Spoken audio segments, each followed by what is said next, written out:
evolution of Tammuz, the son of Enki. The resurrection of Tammuz had once been commemorated, as well as his death.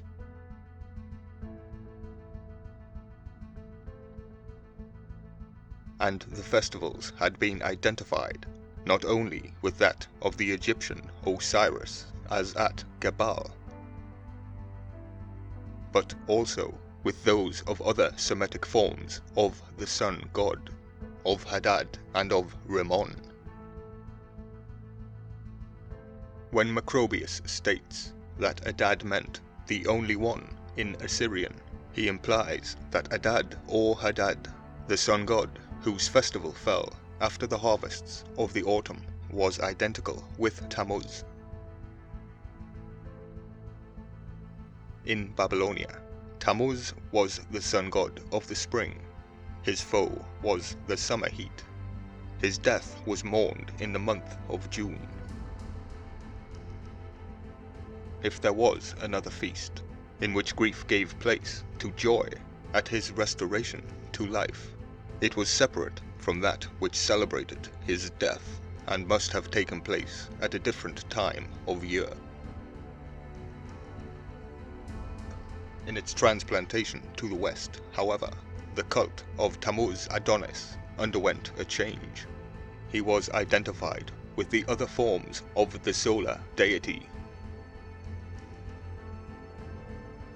His festivals merged into theirs, and except in places like Gebal, where a natural phenomenon prevented the alteration, the anniversary of his death was shifted to the fall of the year.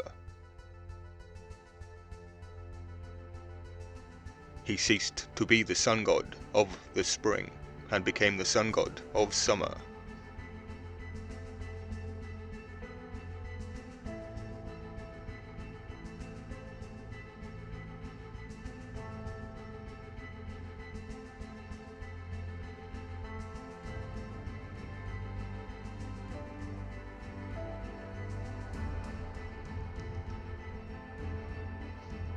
In the highlands of Syria, the summer was not the dangerous foe it was in Babylonia.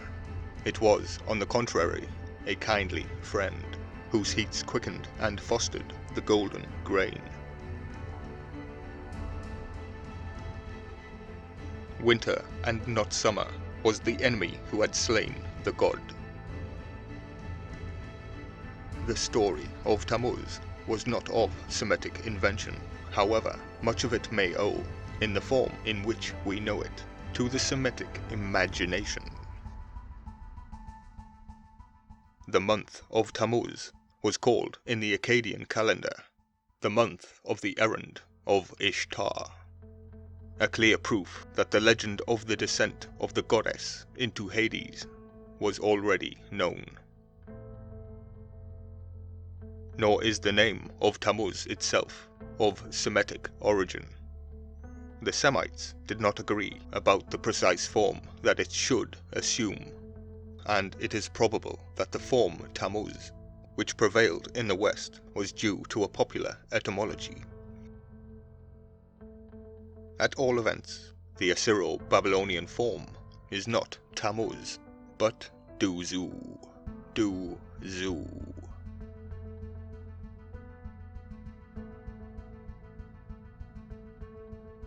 Itself contracted from Duwuzu, and a fair representative of the original Akkadian Dumuzid or Duwuzi, the son of life.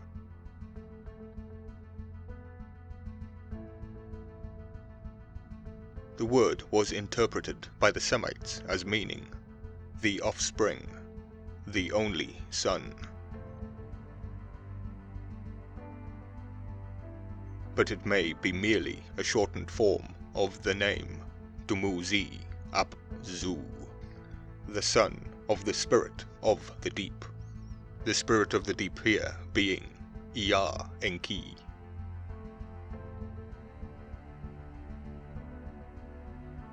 As is expressly stated in a mythological tablet, where Dumuzid Abzu is given as the name of one of his 6 sons. I remind you that the tablets, according to A.H. Sayers, working for the British Museum, states they could not have come from the pre-Semitic age, between the 3rd and 4th millennium BC. And this is where the changes to the religion took place. The first god was for basic human survival. That would be the true concept of God in my eyes.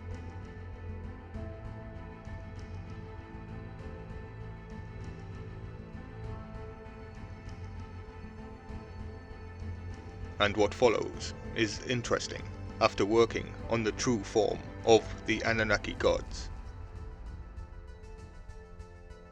How early this designation must be is shown by the fact that Enki appears in it, but not yet as a god, but as a spirit only, meaning Enki had no form. We are carried back to the first dawn of Chaldean religious belief. The name was translated by the Semites, Tammuz or Dumuz of the flood. And the solar character of the deity was indicated by writing his name in ideographs that signified the maker of fire, Tim-Izi. But this very mode of writing the name, which probably grew up in the court of Sargon of Akkad, proves already that the name had lost its last element. The son of the spirit of the deep had become the son of life, the only son of the god Ea Enki. It is thus that a mythological tablet gives the river god, who is but Enki under another title. A single son, Duzi, where the name has assumed its contracted Semitic form and is written in ideographs that mean the heart of life. The journey continues.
Please hit that notification bell to ensure you are notified of each upload.